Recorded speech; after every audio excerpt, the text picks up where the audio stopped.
welcome to today's YouTube video. And today we're going to be talking about flexibility. I think this is a really tough topic to talk about because everybody in some point in their life wants to be flexible. But first thing to point out is not everybody is going to be able to be flexible just on how our bodies are built. So from the first picture that you would have seen of my downward dog, when I first started yoga 5 years ago, I really struggled with my hamstrings and the flexibility in my hamstrings. And it's only just now that I've learned and understood while doing my teacher training that has really helped me understand how my body actually works. And it's taken a long time to gain flexibility in that area. So I thought today I'd give you a few stretches to help you feel a little bit more flexible and nimble. Maybe you want to work on your splits, or maybe you just want to have better overall flexibility, posture. And I just want to point out, doing any yoga in general is going to be good for your flexibility, your posture, your strength. But if you have certain poses that you really want to master, like your splits, your downward dog or pincher, or maybe it's just even a forward fold, there are specific poses that you can do which will really help you speed up that process. But practicing yoga every day in general is really important, not only for your body if you want to increase flexibility and strength, but also for your mind as well and mentally. So next we're going to try a few poses using equipment and just using our bodies to help you with your flexibility, and I hope you enjoy. Okay, so joining me on the mat, we're going to start with a forward fold first. So to begin with, if you've got really tight hamstrings, coming into a forward fold is going to be really tough. So I'll show you from the side. If you take your feet about hip width distance apart and feel nice and strong in the feet, make sure you're standing tall. You're going to take an inhale, swipe the arms up, a nice circle to mountain. Maybe even take a slight back bend if you can. And as you exhale, hinge forward, nice flat back. My arms are straight. You could almost balance a plate on my back. And this is where you soften the knees. Having soft knees just doesn't overextend into your hamstrings. Have the knees soft. Hinge as far as you want to go. And this is a perfect place where you could use your block in front of you. But the focus is here that I have found really helpful is thinking about your tailbone lifting up, even with your knees bent, as the crown of the head goes towards the floor. So you're really feeling that stretch in your hamstrings, even with your legs bent. Take a few breaths here. I would say about 5 breaths in any position, just to feel the real benefit from it moving forward. So that's our forward fold. The next pose is a downward dog. Now from the photo that I showed you, you can see that downward dog is always a tricky one because people think the aim is to get your heels to the floor. I mean, even now my heels aren't touching the floor and I can feel the stretch in my hamstrings. It's all about alignment with downward dog. You really want to spread the fingers and push through your hands.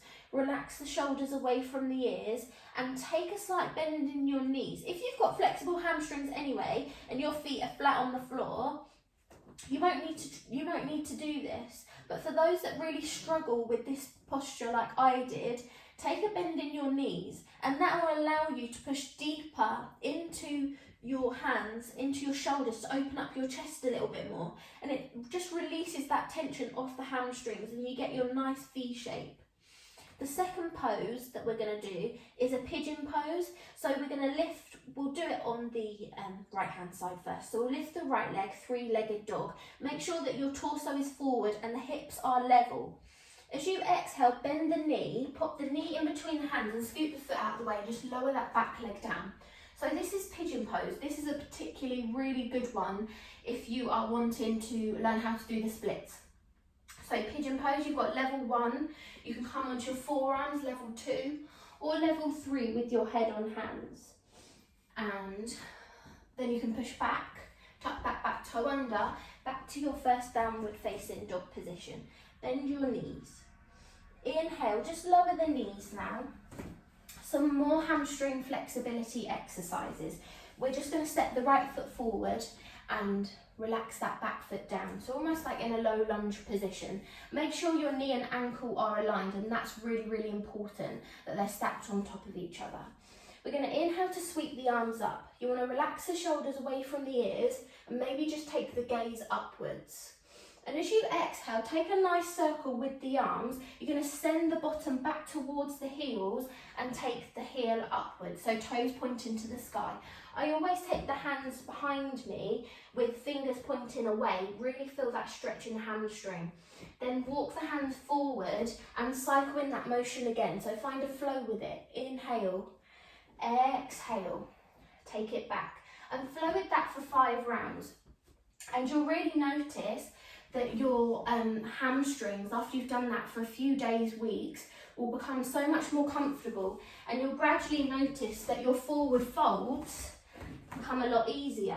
Also, another great pose is wide leg forward fold. So taking the legs wrist width distance apart, just align yourself, and again hinging forward, making sure that back is nice and flat, and using the block in front of you if your hands don't quite reach the floor, and then gradually shifting the height of the block. So whether you can't quite reach and your block's here, just making sure your posture is nice and aligned, or whether you've made your way down to here. Also, even in poses like this, keep the knees soft and don't look out into the knees. Breathe deeply, take 5 breaths, as I said, in whatever pose you like to do. And that is our video for today. So let me just shimmy back in. And I would say that the journey is a long journey, and it's not something that happens overnight. So I'm not going to sit here and tell you like this is how you get flexible overnight, because that's just not going to happen. And to be honest, doing that, you would really hurt yourself. And the fact that it's probably taken me about 4-5 years to get to this point is a really big turning point, because it goes to show all the work that I've put in, not just focusing on one area but other areas of my body. I've noticed that I can actually do more with my body now than I wanted to originally, just by doing a forward fold. So it's just a few things to think about when you're moving forward with your flexibility. Try and encompass yoga as a whole, including the meditation, because it gets you in that mindset to think you can do it, it's going to be okay, and it's just going to take time, and growth takes time. Same as a seed in the ground and it grows into a massive tree. It takes years and it takes time. So don't feel disheartened if it doesn't happen overnight. And also, everyone is different. If you're seeing that person on Instagram and they're like, oh my God, they're so quick, it's probably because, one, they're practicing a lot and they're doing the right stretches and what feels right for their body. So I would highly suggest watching quite a lot of YouTube videos or reading about how poses should feel and how they should look, but how they should look for your circumstance, whether you've got tight hamstrings like I've got, or whether you've got stiff shoulders. Like, really do your research before just diving in, following a YouTube video and then finding out that your alignment's all wrong, because I definitely did that for a number of years with going to a class, and one of my teachers never pointed out that my downward dog was so wrong, which is the first picture that you saw. So do your research, and most of all, just enjoy it. The moment that you put so much pressure on yourself, that's when you're not enjoying it anymore. So just enjoy the process, and then all of a sudden you'll realise that you can do poses and you had feelings that you never had before. So I hope this video was helpful and I hope you enjoyed. It's more of a chatty video today than a flow video, but I thought this would be a little bit more helpful. Let me know in the comments if there's any poses. Maybe on my Instagram I did a pincher how-to or a headstand how-to. So let me know of any poses that might help you, and I'll see you for the next video. Bye!